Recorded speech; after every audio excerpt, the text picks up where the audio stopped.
জন্য এত বড় জায়গা নষ্ট করার কি দরকার? কোন একটা কোনায় জায়গা নিয়ে আমার বাবার লাশটা দাফন করে ফেলবো।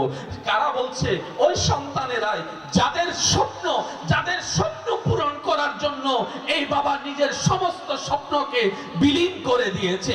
তাদেরকে খাওয়ানোর জন্য নিজের বাবাটা কিছু খায় নাই এমনও দিন পার করেছে। হাজার চাওয়া স্বপ্নকে মাটির নিচে দাফন করেছে শুধু একটা আশায়, আমার সন্তানের স্বপ্নগুলা পূরণ হোক, আমার ছেলে মেয়ের স্বপ্নগুলা পূরণ হোক।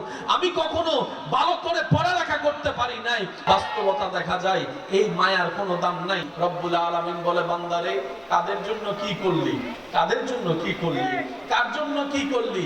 আরে আমার বান্দা, তুই যাদেরকে খুশি রাখার জন্য নিজের সারাটা জীবন নষ্ট করে দিয়েছিস, তার 10 ভাগের 1 ভাগ যদি আমি স্রষ্টাকে খুশি করার পিছনে লাগাতি, আমি আল্লাহ তোকে দুনিয়াও দিয়ে দিতাম, আখিরাতও দিয়ে দিতাম, জান্নাতও দিয়ে দিতাম। সুবহানাল্লাহ।